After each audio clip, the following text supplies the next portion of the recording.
ढोलक नामदान मिला है, उस मालिक का गोपनीय है रास्ते का भेद।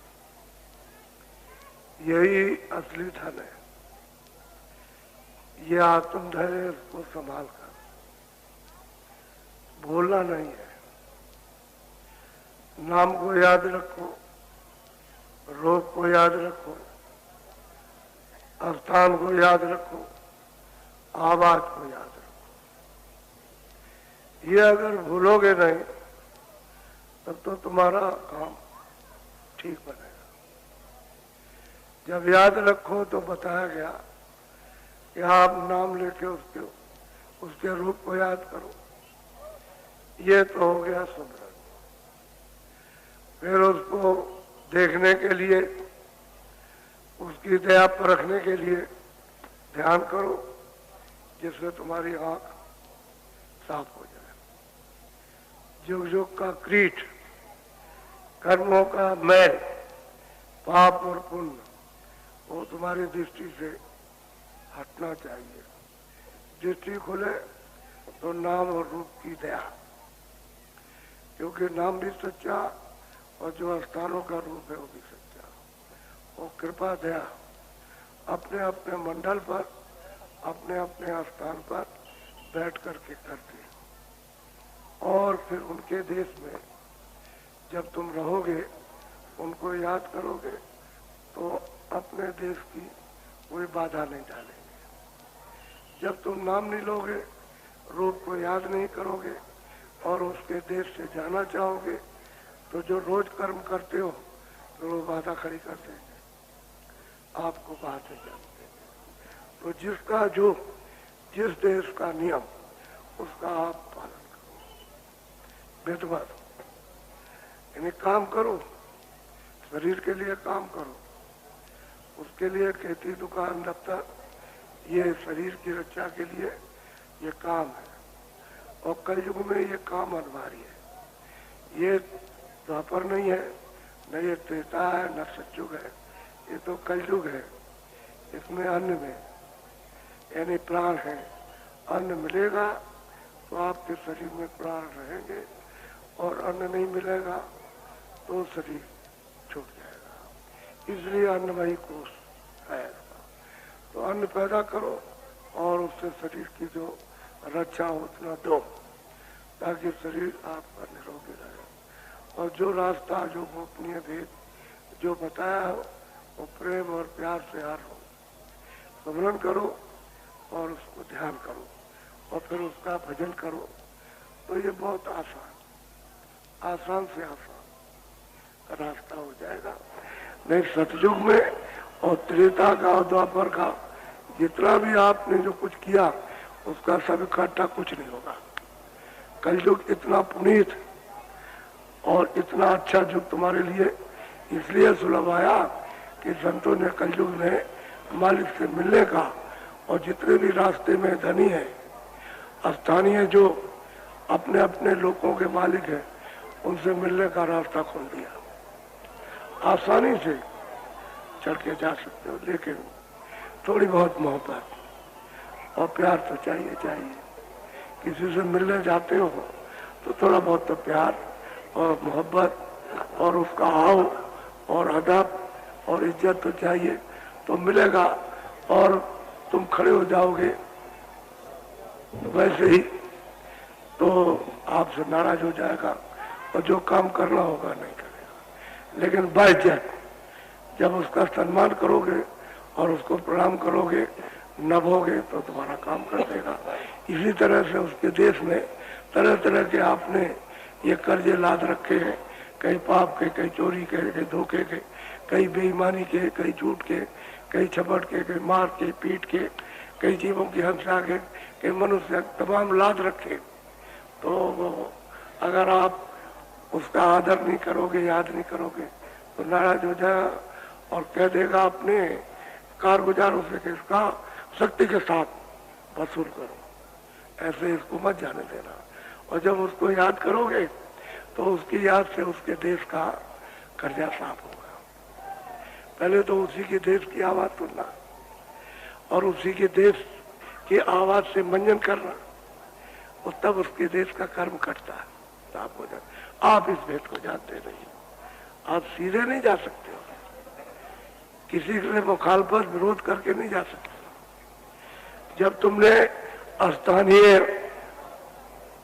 धनी का, स्थानीय ईश्वर ब्रह्म का जब चिंतन किया तो उसी में सब देवता आ गए, और देवताओं की कोई जरूरत नहीं किसी की। और जब उसकी याद करोगे तो वो देवता नाराज ही नहीं हो जाए। क्यों? कि वो तो मतलब है कि उसकी याद कर रहे हैं, नाराज हो जाए तो उससे वो नाराज हो जाए। तो आप इसीलिए संत बन, सबसे पहले उन्हीं की याद कराता है, क्योंकि दरवाजे पर तो वही है, यानी उन्हीं के लोक में हो, तो द्वार तो उन्हीं का है, तो उनके लोक में जब आप शुद्धि सफाई रखोगे तो धीरे से निकल चलोगे, बाधा नहीं। वैसे बाधा एक क्षण क्षण पर है, कोई नहीं आपको जाने देगा उधर।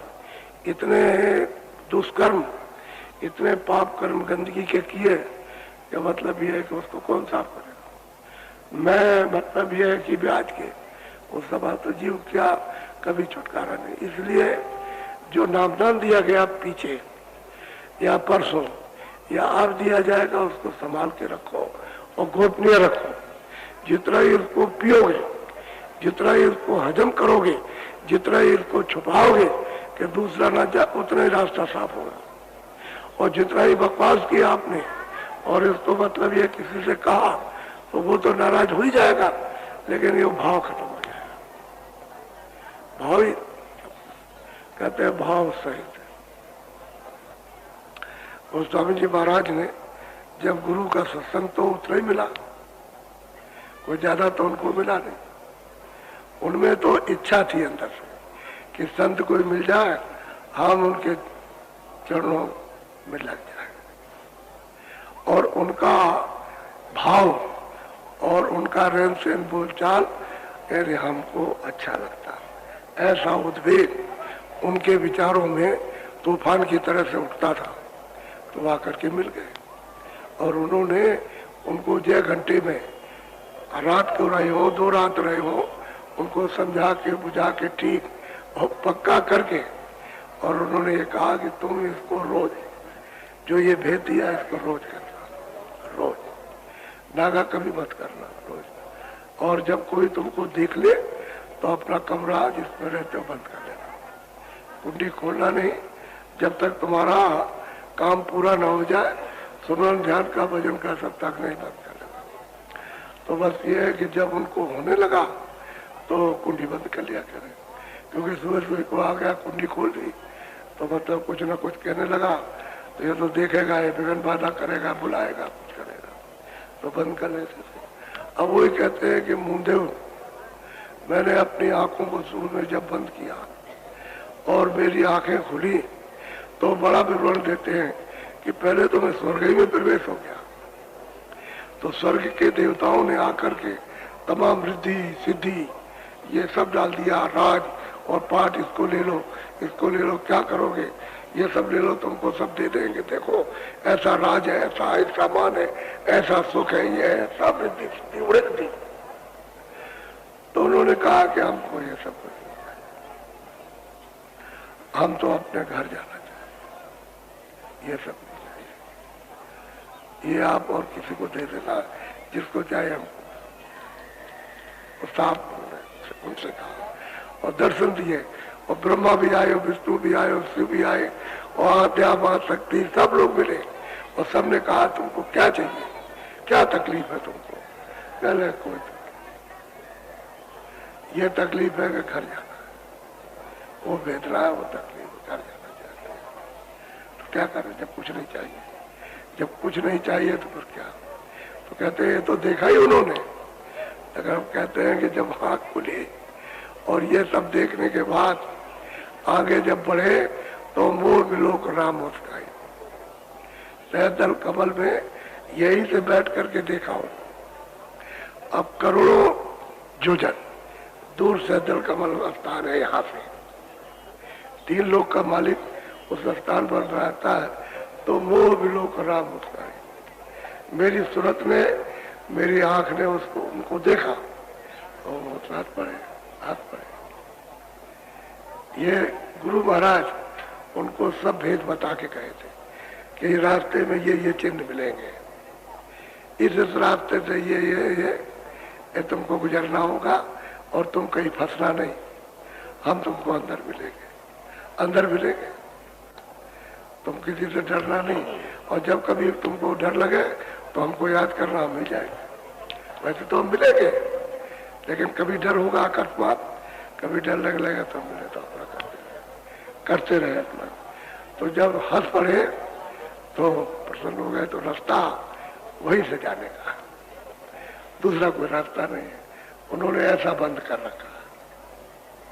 अब हंसते नहीं, प्रसन्न नहीं होते तो रास्ता से खुलता नहीं, तो रास्ता कमल खुल गया, तो इस पार से उस पार चले गए। अब उन्होंने जब देखा वहां कौतुक की ये क्या है, उसके उस पार वो तो कहते कैसे